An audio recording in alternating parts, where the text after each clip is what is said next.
Picture this. A city is celebrating like it's the happiest day of the year.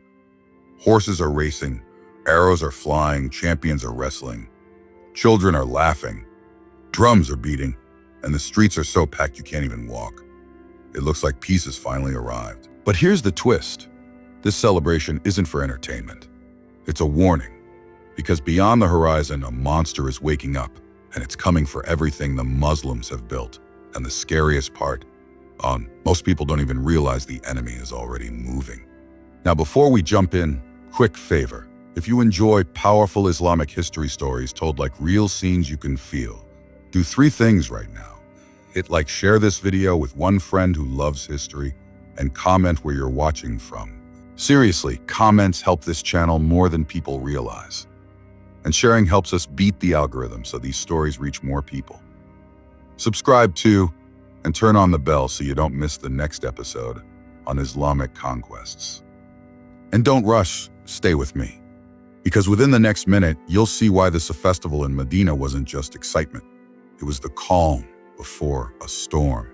After returning from Hajj, the Caliph of the Muslims, Abu Bakr as-Siddiq, may Allah be pleased with him, arranged something unusual in Medina. He announced public competitions, horse racing, camel racing, archery contests, and even wrestling matches. Not just for the people of Medina, but he invited tribes from the surrounding areas too. Riders, fighters, poets, everyone was called. For 3 days, Medina looked like it had transformed. The streets were overflowing. Everywhere you looked, horses and camels stood in lines. Drums and chants echoed. Incredible. Strong riders marched in groups like parades. Wrestlers showed off their strength. Archers displayed accuracy that made crowds scream with excitement. And when a tribesman won, their people erupted. They danced in the open field. They shouted until their throats hurt. Their women sang verses praising their warriors. It felt like a festival. But Abu Bakr wasn't doing this to entertain the city. This was preparation. Because Abu Bakr understood something deeply.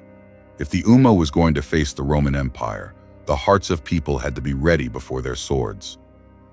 On the final day, when the crowd was at its loudest, a rider from Medina entered the field on horseback. Around him were people, animals, dust, noise. So much movement it felt like the whole city was breathing together.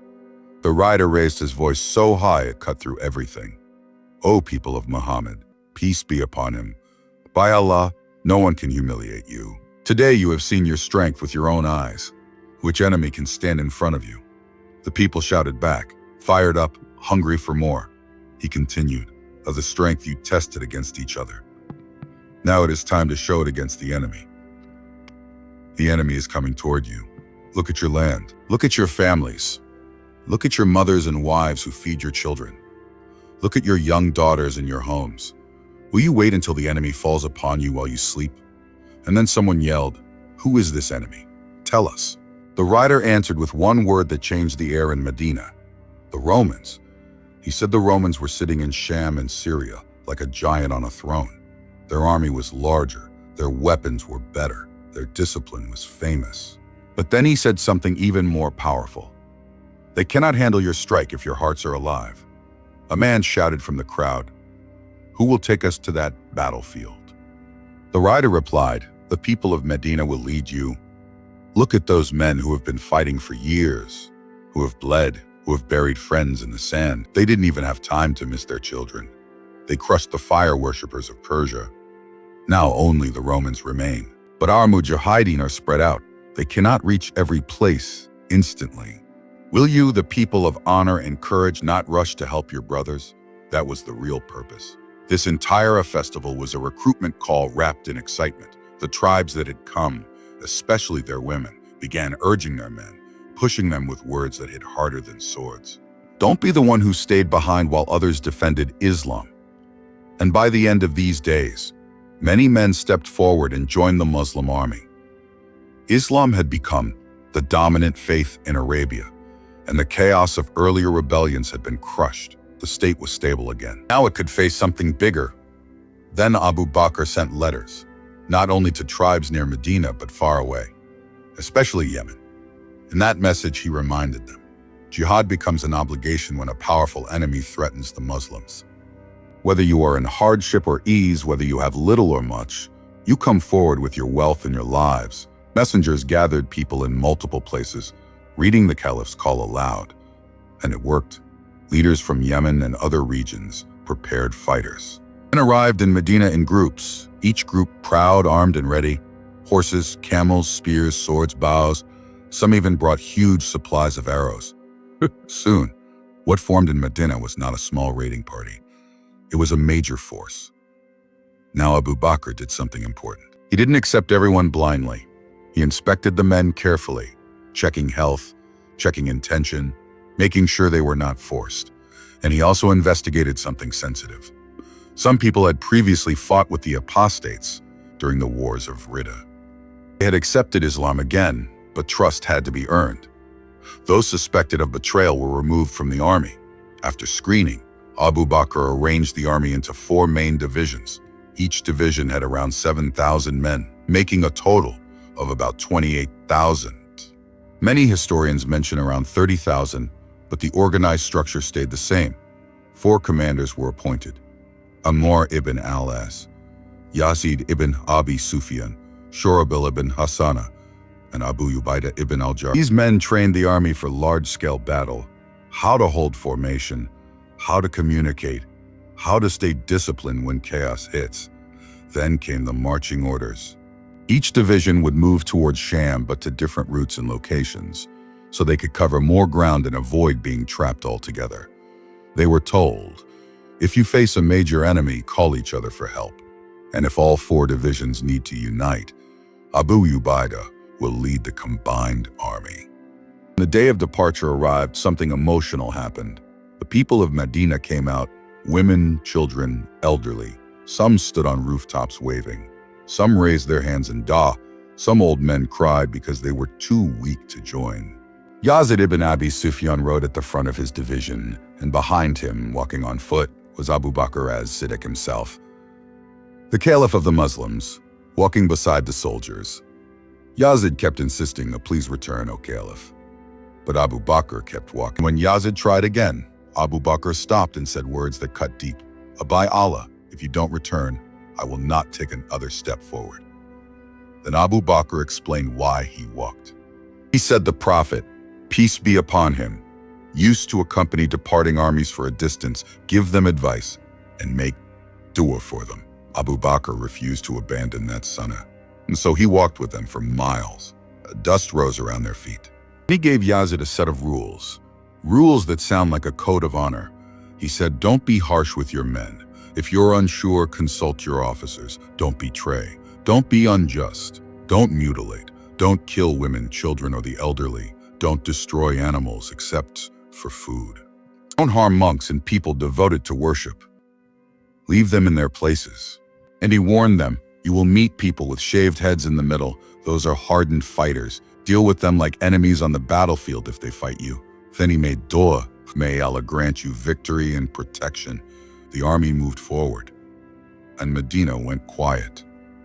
The kind of quiet where you can feel the city praying, because everyone knew this time the enemy wasn't a tribe. It wasn't scattered rebels. It was the Roman Empire, an ancient machine of war. And as these divisions reached the borders of Sham in only a couple of weeks, something else was happening far away. In a palace filled with gold, pride, and fear. In Homs, the Roman Emperor Heraclius sat in a world of luxury. Marble halls, guards, servants, music, and power. But beneath that luxury, something ugly was growing: paranoia. A case was brought before his court. A man stood accused, not because he stole money, not because he attacked someone. No. His crime was love. A princess had fallen for a man who was not from royal blood. He was from the people. The story spread like fire through the palace. The princess went hunting, her prey escaped, and this man, skilled, bold, rode through the forest, threw his spear, brought the animal down, and returned it to her. She was impressed. Then she brought him into the palace guard. He wore royal armor, rode royal horses, and his appearance changed. His confidence grew. And slowly, the princess became obsessed. But the princess was already engaged, and her fiancé became suspicious. Spies followed her movements. One night, he learned she was in the palace garden near a spring and trees under moonlight. He arrived with guards. They found the princess sitting with the guard, hands together. The guard was arrested. The emperor was told in the morning. In court, the man didn't beg for mercy. He demanded the princess be questioned. He shouted that it was love, not disrespect. Heraclius didn't care. He ordered something brutal: tie the man behind a chariot and drag him until flesh separates from bone. As guards dragged the man away, he didn't cry for forgiveness. He screamed warnings. Loud, wild, saying the emperor's end is near. Humiliation is coming. The execution happened, and then another shock arrived. The princess took a sword and ended her own life. When Heraclius heard, he showed no emotion in public. He sat like stone while the court fell silent. No, the court fell silent. But later, in private, he paced head down, as if his own palace had turned into a prison. Then the queen entered and said, "Bad signs are gathering." Allied Christian Arab forces were called, roads filled with marching troops. And here's where tension rises. The Muslims weren't facing only an army. They were facing an empire's entire machine. Yet the Muslims had something Rome didn't fully understand: leadership driven by belief, not politics. And a strategy built on speed, not comfort. Messages were exchanged between the Muslim commanders. If Rome strikes one division hard, the others must rush to support. But rushing isn't easy when you're separated by long distances and hostile terrain. And this is exactly where Rome planned to win, by isolating each corps, smashing them one by one before they could unite. Heraclius believed this was the perfect moment, he thought. They are divided, they are far. They came too early. Now I will trap them. But the Muslims also had a secret weapon. Not a new sword, not a bigger army. A man, a commander who didn't move like normal generals. A commander who used deserts like roads. Because as the Roman forces gathered in Sham, Abu Bakr had already decided something back in Medina. The campaign needs a leader who can turn impossible into normal. And there was only one name for that: Khalid ibn al-Walid. While Rome focused on the divisions it could see, a rumor began to spread among scouts and border watchers. There is movement in the desert.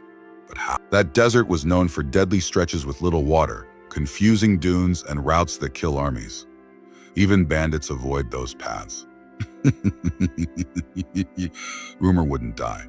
It grew.